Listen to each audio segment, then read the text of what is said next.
Cinema industry ಮಾತ್ರವಲ್ಲ, ಇಡೀ ವಿಶ್ವ ಸಿನಿ ದುನಿಯಾವೇ ಕಣ್ಣರಳಿಸಿ ಕಾಯ್ತಿರೋ ಸಿನಿಮಾ. ಅಮರೇಂದ್ರ ಬಾಹುಬಲಿ, ಡಾರ್ಲಿಂಗ್ ಪ್ರಭಾಸ್ ಅಭಿನಯದ ಸಿನಿಮಾ ಅನ್ನೋದಕ್ಕಿಂತ ಹೆಚ್ಚಾಗಿ ಕೆಜಿಎಫ್ ಸೃಷ್ಟಿಕರ್ತ ಕೆತ್ತಿರೋ ಹೊಸ ಲೋಕ ಎನ್ನುವ ಕಾರಣಕ್ಕೆ ಸಲಾರ್ನತ್ತ ಚಿತ್ರ ಜಗತ್ತಿನ ಚಿತ್ತ ನೆಟ್ಟಿದೆ. ಈಗಾಗಲೇ ಸಲಾರ್ ಟೀಸರ್, ಟ್ರೈಲರ್ ಹಾಗೂ ಸಾಂಗ್ ಒಂದನ್ನ ನೋಡಿ ಬೆಚ್ಚಿ ಬೆರಗಾಗಿರೋ ಸಿನಿ ದುನಿಯಾ ಸೆಕೆಂಡ್ ಟ್ರೈಲರ್ಗಾಗಿ ಕಣ್ಣರಳಿಸಿತ್ತು. ಫೈನಲಿ ಇಂದು ಸಲಾರ್ 2ನೇ ಟ್ರೈಲರ್ ಬಿಡುಗಡೆಯಾಗಿದೆ. ಸಮಸ್ತ ಸಿನಿಮಾ ಪ್ರೇಮಿಗಳನ್ನ ಹುಚ್ಚೆಬ್ಬಿಸಿರೋ ಈ ಟ್ರೈಲರ್ ಭಾರತೀಯ ಚಿತ್ರರಂಗವನ್ನ ಮಾತ್ರವಲ್ಲ, ಹಾಲಿವುಡ್ ಲೋಕವನ್ನು ತಂಡಾಹುಡಿಸಿದೆ.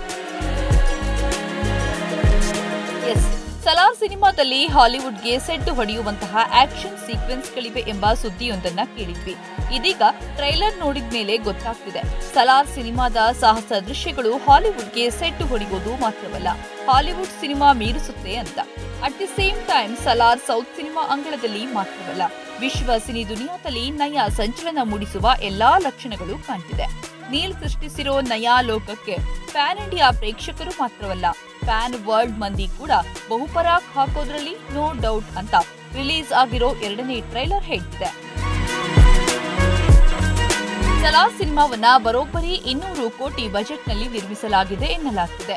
ಬರೋಬ್ಬರಿ 100 ಎಕರೆ ಜಾಗದಲ್ಲಿ ಕಲಾ ನಿರ್ದೇಶಕ ಶಶಿಕುಮಾರ್ ಹಾಕಿದ ಸೆಟ್ನಲ್ಲಿ ವಾವ್ ಎನಿಸುವ ದೃಶ್ಯಗಳನ್ನ ಭುವನ್ ಗೌಡ ಸೆರೆ ಹಿಡಿದಿದ್ದಾರೆ. ಕೆಜಿಎಫ್ ಚಿತ್ರಕ್ಕಿಂತ ತಾಂತ್ರಿಕವಾಗಿ ಸಲಾರ್ 5 ಪಟ್ಟು ದೊಡ್ಡದು ಅಂತ ಹೇಳಿ ಸಿನಿ ದುನಿಯಾವನ್ನ ಶೇಕ್ ಮಾಡಿದ್ದಾರೆ.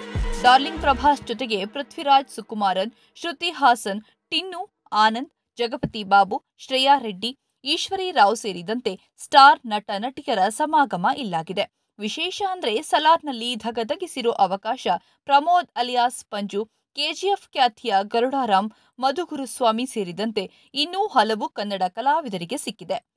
ಇನ್ನೇನು 4 ದಿನದಲ್ಲಿ ಸಲಾರ್ ಲೋಕ ಬೆಳ್ಳಿ ಭೂಮಿ ಮೇಲೆ ಅನಾವರಣಗೊಳ್ಳುತ್ತೆ. ಕಾನ್ಸಾರ್ ಸಾಮ್ರಾಜ್ಯದ ಬಾಗಿಲು ತೆರೆಯುತ್ತೆ. ಅಲ್ಲಿ ಕುರ್ಚಿಗಾಗಿ ನಡೆಯುವ ಕದನ, ಕುಚಿಕು ಗೆಳೆಯರಿಬ್ಬರ ಹೋರಾಟದ ಕಥನ ಕಣ್ಮುಂದೆ ಕೇಕೆ ಹಾಕುತ್ತೆ.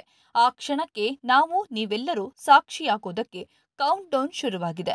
ಕಾನ್ಸಾರ್ ಕೆಂಪಾಗಬೇಕು ಅಂತ ಕಣ್ಣಲ್ಲೇ ಕೆಂಡ ಉಗುಳಿರೋ ಅಮರೇಂದ್ರ ಬಾಹುಬಲಿ ಸೋಲಿನ ಸುಳಿಯಿಂದ ಹೊರಬರೋದು ಪಕ್ಕಾ ಎನ್ನುವ ಮಾತು ಈಗಾಗಲೇ ಕೇಳಿ ಬರ್ತಿದೆ. ನನ್ನ 21 ವರ್ಷದ ಸಿನಿ ಕರಿಯರ್ನಲ್ಲಿ ಪ್ರಶಾಂತ್ ನೀಲ್ ಬೆಸ್ಟ್ ಡೈರೆಕ್ಟರ್ ಅಂತ ಪ್ರಭಾಸ್ ಈಗಾಗಲೇ ಹೇಳಿಕೊಂಡಿದ್ದೂ ಆಗಿದೆ. ಇಂಟ್ರೆಸ್ಟಿಂಗ್ ಅಂದ್ರೆ ದೃಶ್ಯಬ್ರಹ್ಮ ಜಕ್ಕಣ್ಣ ಬರೋಬ್ಬರಿ 10,000 ಕೊಟ್ಟು ಸಲಾರ್ ಫಸ್ಟ್ ಟಿಕೆಟ್ ಖರೀದಿ ಮಾಡಿ ಅಮರೇಂದ್ರ ಬಾಹುಬಲಿಯ ಬಹುನಿರೀಕ್ಷಿತ ಸಿನಿಮಾಗೆ ಸಪೋರ್ಟ್ ಮಾಡಿದ್ದಾರೆ. ಮಾತ್ರವಲ್ಲ, ಸಲಾರ್ ಟೀಮ್ನ ಸ್ಪೆಷಲ್ ಇಂಟರ್ವ್ಯೂ ಮಾಡಿ ಸೆನ್ಸೇಷನ್ ಕ್ರಿಯೇಟ್ ಮಾಡಿದ್ದಾರೆ. 4K IMAX ಸಿನಿಮ್ಯಾಟಿಕ್ಸ್ ವರ್ಷನ್ನಲ್ಲಿ ಡಿಸಿಟಿ ಥೀಮ್ನಲ್ಲಿ ಸಲಾರ್ ಕ್ಯಾಪ್ಚರ್ ಮಾಡಲಾಗಿದೆ. ರವಿ ಬಸ್ರೂರ್ ಮ್ಯೂಸಿಕ್, ಭುವನ್ ಗೌಡ ಸಿನಿಮ್ಯಾಟೋಗ್ರಫಿ, ಶಿವಕುಮಾರ್ ಕಲಾ ನಿರ್ದೇಶನದಲ್ಲಿ ನೀಲ್ ಸಾಹೇಬ್ರು ಹೊಸ ಪ್ರಪಂಚ ಕಟ್ಟಿದ್ದಾರೆ.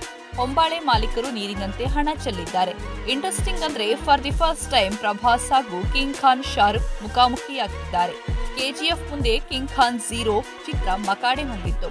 ಇದೀಗ ಮತ್ತೊಮ್ಮೆ ಹೊಂಬಾಳೆ ಮಾಲೀಕರ ಸಲಾರ್ ಎದುರು box office king Shahrukh Dunki ಸೆಣಸಬೇಕಿದೆ. ಬಾಹುಬಲಿ ನಂತರ ಸಾಲು ಸೋಲುಂಡಿರೋ ಪ್ರಭಾಸ್ ಬಾಲಿವುಡ್ ಬಾದ್ಶಾನ ಬೆಳ್ಳಿಭೂಮಿ ಅಂಗಳದಲ್ಲಿ ಬಗ್ಗು ಬಡಿತಾರಾ? ಬಾಕ್ಸ್ ಆಫೀಸ್ ಕಿಂಗ್ ಖಾನ್ ಹಿಂದಿಕ್ಕಿ ಇತಿಹಾಸ ಸೃಷ್ಟಿಸ್ತಾರಾ? ಡಿಸೆಂಬರ್ 22ರವರೆಗೆ ಕಾದು ನೋಡಬೇಕು.